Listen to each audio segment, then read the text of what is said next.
You can like, and then let me know when it's filming. You filming? Perfect.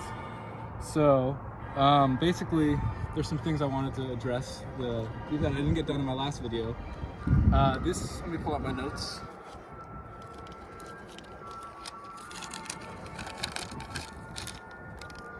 So, basically, each episode script that I will be filming next year will be written the day of, as this one was. This was written the day of. And it will just be whatever happens that day, I will think of. And the camera operator, which today is Jacob, they will never know the script or anything until the day of shooting, and it will just be completely unplanned. So, if we want to walk this way, down the path, I would like to first talk about Neon Genesis Evangelion show I just finished watching. And first off, there was a quote in it that I wanted to talk about in episode 16, where it says, "People have another self inside them. The self always consists of two selves, the self that is seen by others and the self that observes the act. There are even multiples of the individual. The version of yourself that's seen in the heart, the version of yourself that is seen in other people's heart, the version of yourself that keeps on going and talking about other people's hearts and stuff." And then it ends with, "People can't handpick a series of pleasant events to make up their lives." So basically, yeah, I saw Neon Genesis finally, and I thought it was a masterpiece. Very weird show. But I also saw Rick and Morty season 7, which is not good at all. Basically, after 7 seasons, you think that the show would end, especially with Justin Roiland leaving the show. But let me just give you a little handout of what happened this season. The first episode was basically a Family Guy episode where they just had Hugh Jackman show up. It was really horrible. Second episode, there was like a Freaky Friday thing that's horrible. But the thing was, there were 2 perfect episodes in Rick and Morty season 7 that I feel will never get recognized because they're surrounded by sludge. No one's gonna watch 7 seasons of that show anymore. But I wanted to talk about those. The first one was called Unmort Ricken. Terrible title. Episode 5. Basically, Rick, the whole show he's been building towards beating Rick Prime, and it's this whole thing that they've been doing. And in the episode, he finally beats it, and he finally gets there, and he just beats Rick Prime to death. And it was just this brilliant moment of showing that the most anticlimactic things you've been searching for your whole life are anticlimactic, which reminded me, and I think Jacob might be able to relate, to getting Eagle Scout. When I got Eagle Scout, I remember the second I walked out of that thinking just, I guess it's over, like most anticlimactic feeling ever. But the second episode that I want to talk about was called Fear No More.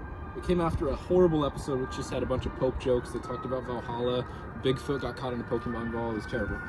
But episode 10, Fear No More, where basically Rick, they're doing a Halloween episode sort of, and they go to a Denny's and there's a big hole in the ground. And they're like, it's the scariest thing in the entire universe. Go into you'll see your fears. And so basically he goes, Morty jumps in, Rick jumps in after him. It's this whole thing. It's one of the most amazing episodes of storytelling. And there's one quote that I thought really stood out to me that I just wanted to share because I think no one's ever going to watch this episode ever. So I figured it was worth talking about. The quote is, "Everyone's scared of love. You learn that in your 20s. It takes a very rare, very powerful being to be terrified of happiness. The smarter you are, the more you know. Happiness is a trap. It can't last forever. Let's say you meet the love of your life.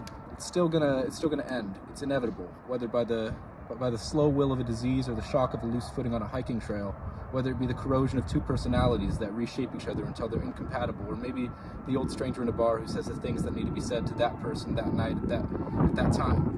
The point is, happiness always ends. Best case scenario, think about this, is that you die at the same time." I don't know, I thought that was a really interesting quote.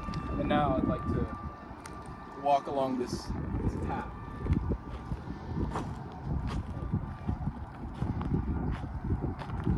So this right here is, if you look at the wonderful playground, is the playground of childhood, per se,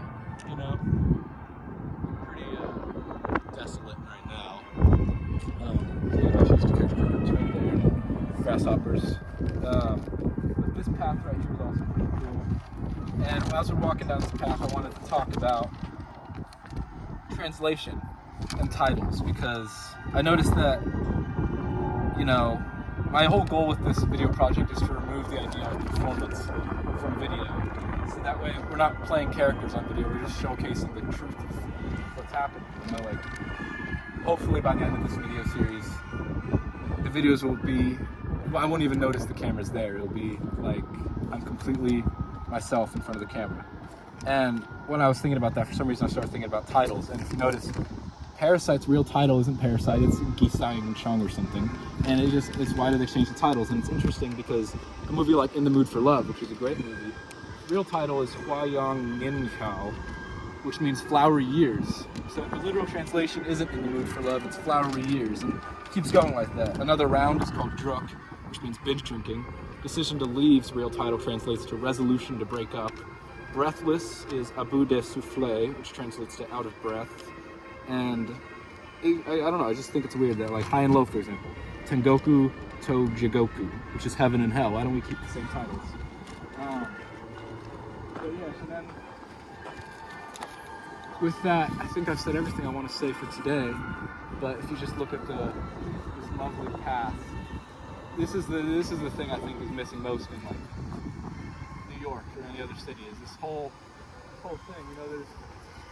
It's just, we need more grass. I don't even know if that makes sense. We need more grass paths. I think cement should all be removed from the world, and we should all just have paths. So,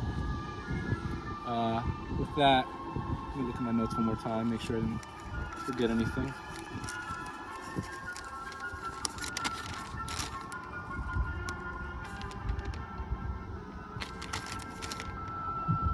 Oh yeah, one last thing. Hayao Miyazaki, Studio Ghibli movies. I just saw The Boy and the Heron in theaters, and the real title for that is Kimitachi wa do Ikuruka, which translates to How Do You Live, which is a way better title than The Boy and the Heron, because it completely changes everything about the movie. And I was looking at it, and all of the Miyazaki movies are like that. Spirited Away's real title is Sen and Chihiro's Spiriting Away. Kiki's Delivery Service is Witch's Express Home Delivery. Ponyo is Ponyo on the Cliff. The Wind Rises is The Wind Has Risen. Even Neon Genesis is New Century Evangelion. So basically, I just feel that when we translate something so much for a different audience, it becomes not the same thing. Like Boy and the Heron, I watched that movie thinking it's just about a boy and a heron. If I watched it knowing it was How Do You Live, I feel like it would have been a much more interesting movie as like the last movie of Miyazaki's career.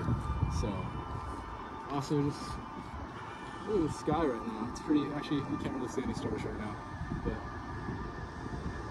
yeah. And with that, let's see, what's the music at right now? After this, let's walk until this little last beat change ends.